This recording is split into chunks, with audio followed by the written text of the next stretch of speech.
Good morning all of you. Welcome to class. देखिए BA first year girls, हम लोग राष्ट्र संघ पढ़ रहे थे। राष्ट्र संघ की असफलताओं के बारे में पढ़ रहे थे कि जो राष्ट्र संघ भविष्य में होने वाले युद्ध और शांति सुरक्षा को बनाए रखने के लिए बनाया गया था, वो राष्ट्र संघ क्या हो गया था, असफल हो गया था। हम लोग उसकी असफलता के कारण पढ़ रहे थे कि इसकी असफलता के कारणों में जैसे वर्साई की संधि था और अमेरिका द्वारा उसका सदस्य ना बनना, उसका सीमित क्षेत्र होना, ठीक है। ये हमने कुछ तानाशाही शक्तियों को उदय कुछ कारण पढ़ लिए थे। अब जो कारण रह रहे हैं आगे हम उन कारणों पर चर्चा करते हैं, ठीक है। तो राष्ट्र संघ की असफलता के हम लोग 6 कारणों पर चर्चा कर चुके हैं। जो 7वां कारण राष्ट्र संघ की असफलता का था वो था निशस्त्रीकरण। निशस्त्रीकरण मतलब शस्त्रों को नहीं रखना, यही निशस्त्रीकरण। शस्त्रीकरण मतलब शस्त्र बनाना और शस्त्रों को इकट्ठा करना, नी मतलब नहीं, ठीक है। तो देखिए प्रथम विश्व युद्ध का जो महत्वपूर्ण कारण था वो शस्त्रीकरण की होड़ था। मैंने आप लोगों को पढ़ाया भी था। शस्त्रीकरण की होड़ प्रथम विश्व युद्ध का महत्वपूर्ण कारण था, ठीक है।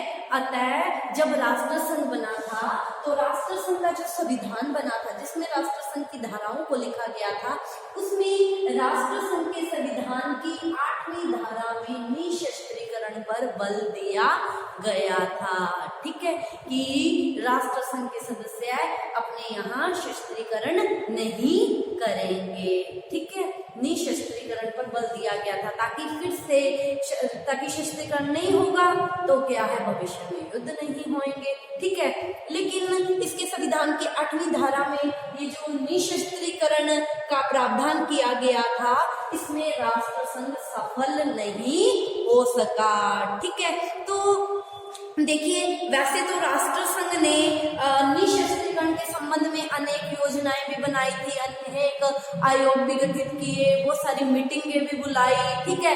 लेकिन जो बड़े बड़े राष्ट्र थे, ठीक है, उनका सहयोग नहीं मिला। उनका सहयोग ना मिलने के कारण राष्ट्र संघ निशस्त्रीकरण में सफल नहीं हो सका, ठीक है। और देखिए जब राष्ट्र संघ इस निशस्त्रीकरण पर अंकुश नहीं लगा सका तो शस्त्रीकरण हुआ। अब जैसे जर्मनी ने किया है कि जैसे पहले मित्र राष्ट्रों ने इसकी शुरुआत की, मित्र राष्ट्रों ने किया तो दूरी राष्ट्रों ने भी किया, मतलब जीते हुए राष्ट्रों ने किया तो हारे हुए राष्ट्रों ने भी किया, और शस्त्रीकरण किया तो क्या हो गया, द्वितीय विश्व युद्ध हो गया।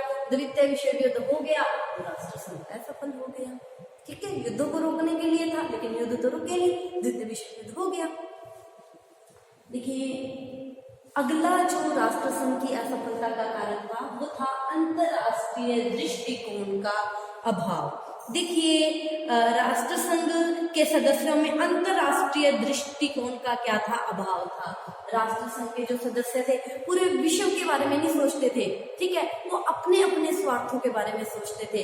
राष्ट्र संघ क्या कहने को हम ये कह सकते हैं कि राष्ट्र संघ क्या है, जो बड़े बड़े राष्ट्र थे उनके हाथों की कठपुतली बनकर रह गया था। वो जैसा चाहते थे वैसा ही करते थे, मतलब अंतरराष्ट्रीय नजरिए से नहीं सोचते थे, विभिन्न राष्ट्रों के हितों के बारे में नहीं सोचते थे, है ना। राष्ट्र संघ को मित्र राष्ट्रों ने अपने हाथों की क्या बना लिया था, कठपुतली बना लिया था। जब ये मित्र राष्ट्रों के हाथों की कठपुतली बन गया तो ये सफल नहीं हो सका, ठीक है। तो ये राष्ट्र संघ की असफलता का 8वां कारण था।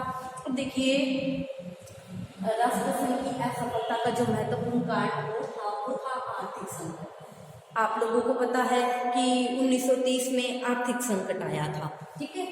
आर्थिक मंदी का सामना करना पड़ा था, पूरे विश्व को आर्थिक मंदी का सामना करना पड़ा था, ठीक है। और ये जो आर्थिक संकट आया था, इसी ने ही राष्ट्र संघ को क्या कर दिया था, काफी क्षति पहुंचाई थी, नुकसान पहुंचाया था। कैसे, देखिए संकट का टाइम था, आर्थिक संकट का समय था। इस समय प्रथम विश्व युद्ध भी खत्म हुआ था, थोड़ा टाइम हुआ था, ठीक है। और सभी अब इधर से आर्थिक संकट शुरू हो गया, आर्थिक मंदी आ गई। आर्थिक मंदी आ गई तो सभी देशों की आर्थिक स्थिति क्या हो गई, और ज्यादा कमजोर हो गई, और ज्यादा दयनीय हो गई, शोचनीय हो गई, ठीक है। देखिए जर्मनी की आर्थिक स्थिति पर बहुत ज्यादा प्रभाव पड़ा। क्यों? क्योंकि जर्मनी प्रथम विश्व युद्ध में हार चुका था, सब तहस नहस हो चुका था उसका सब कुछ है, ऊपर से उसको क्षतिपूर्ति की रकम भी चुकानी थी, ऊपर से ये आर्थिक संकट आ गया, ठीक है। तो उधर से इटली को भी इस आर्थिक संकट का सामना करना पड़ा, जापान को भी इस आर्थिक संकट का सामना करना पड़ा, ठीक है। तो ऐसी आर्थिक स्थिति में देखिए लोग भी क्या थे, इटली, जर्मनी, जापान के बहुत ज्यादा परेशान थे और जनता पर बहुत सारे कर लगाए जा रहे थे क्योंकि क्षतिपूर्ति की रकम को पूरा करना था, ठीक है। तो इस समय देखिए इस आर्थिक संकट की स्थिति में तानाशाही का उदय हुआ, जैसे जर्मनी में हिटलर का, इटली में मुसोलिनी का, जापान में सैनिकवाद का उदय हुआ, ठीक है। इन तानाशाही शक्तियों ने क्या कहना शुरू कर दिया कि हमें सत्ता में ले आओ, और अगर हमें सत्ता में लाते हो तो हम तुम्हें इस आर्थिक संकट से निजात दिला देंगे, मुक्ति दिला देंगे। जैसे कि हिटलर ने क्या कहा था, मुझे सत्ता में लाओ, हर व्यक्ति को रोजगार मिलेगा, खाने को रोटी मिलेगी, रहने को मकान मिलेगा, इसी तरह की बात फांसीवाद के मुसोलिनी ने कही थी, ठीक है। और क्या हो गया जब फिर क्या हुआ, इन तानाशाही शक्तियों ने जब ये बात कही, लोग तो यही चाहते थे, ठीक है, लोगों ने इन तानाशाही शक्तियों का सपोर्ट किया और ये तानाशाही लोग सत्ता में आए, और जब ये सत्ता में आ गए तो इन्होंने इन तानाशाहियों ने द्वितीय विश्व युद्ध की शुरुआत कर डाली, ठीक है। और द्वितीय विश्व युद्ध को कोई रोक नहीं सका। देखिए अगला कारण था बड़े राष्ट्रों की तुष्टीकरण की नीति। तुष्टि मतलब संतुष्ट। देखिए राष्ट्र संघ में अमेरिका तो शामिल था ही नहीं, है ना, अमेरिका ने तो शुरू से इसकी सदस्यता ही ग्रहण नहीं की थी, ठीक है। अब देखिए राष्ट्र संघ में जो बड़े बड़े राष्ट्र थे वो थे ब्रिटेन और फ्रांस। क्यों? क्योंकि ब्रिटेन और फ्रांस ही की गिनती उस समय बड़े देशों में की जाती थी। सबसे बड़ा देश अमेरिका, अमेरिका तो इसका सदस्य था ही नहीं, और इंग्लैंड और फ्रांस इसके सदस्य थे, तो बड़े राष्ट्र वही माने गए थे, इनकी गिनती बड़े राष्ट्रों में की जाती थी, ठीक है। और ये दोनों ही, इंग्लैंड और फ्रांस दोनों ही क्या थे, साम्यवाद के विरोधी थे, ठीक है। दोनों ही साम्यवाद को खत्म करना चाहते थे। क्यों? क्योंकि ये पूंजीवादी समर्थक देश थे इंग्लैंड और फ्रांस, ठीक है। अब देखिए इस समय इटली का जो मुसोलिनी था या जो जर्मनी का हिटलर था, उन्होंने क्या कहा कि हम साम्यवाद को खत्म कर देंगे, ठीक है। और इंग्लैंड और फ्रांस साम्यवाद के खिलाफ हिटलर और मुसोलिनी को ढाल समझते थे, ठीक है, और उनको लगा था कि यही साम्यवाद को खत्म कर सकते हैं। अतः इन्होंने, इंग्लैंड और फ्रांस ने हर तरीके से जर्मनी और हिटलर और मुसोलिनी के प्रति तुष्टीकरण की नीति अपनाई, उनकी हर बात पर संतुष्टि व्यक्त की, ठीक है। और इससे हिटलर का हौसला क्या हो गया, बढ़ गया, और हिटलर ने द्वितीय विश्व युद्ध को शुरू करने में हिटलर को बिल्कुल भी संकोच नहीं हुआ, और उसने द्वितीय विश्व युद्ध शुरू कर दिया और राष्ट्र सफल हो गया, ठीक है। अगला कारण था आक्रांताओं का संकर्षण।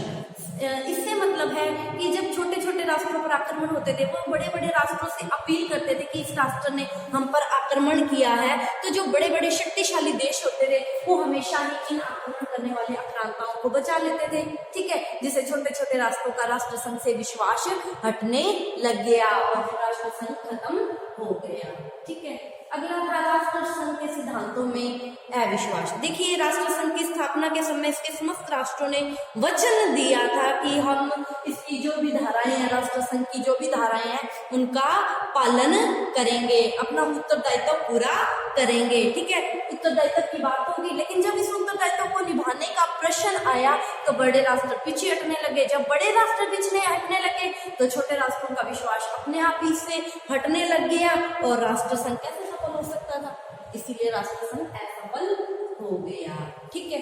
अब हम राष्ट्र संघ का मूल्यांकन करते हैं। तो देखिए जब राष्ट्र संघ युद्धों को रोकने में, निशस्त्रीकरण में को करने में असफल रहा तो ये अपने आप ही क्या हो गया, असफल हो गया, और संसार को एक ज्वलंत घटना द्वितीय विश्व युद्ध का सामना करना पड़ा। लेकिन फिर भी राष्ट्र संघ अंतर्राष्ट्रीय सहयोग की भावना को बल प्रदान कर सका। इतिहासकार हुए हैं एक वाल्टर ने क्या कहा है कि द्वितीय विश्व युद्ध के बाद जो राष्ट्र संघ बना, जिसकी वजह से आज तक द्वितीय युद्ध नहीं हुआ है, ठीक है, ये इस संयुक्त राष्ट्र संघ पर राष्ट्र संघ की ही छाप है, ठीक है। तो ये आज का टॉपिक हमारा यही खत्म होता है, राष्ट्रसंघ। आज की क्लास के लिए इतना ही। Thank you all of you. आप इसका स्क्रीनशॉट ले लीजिए।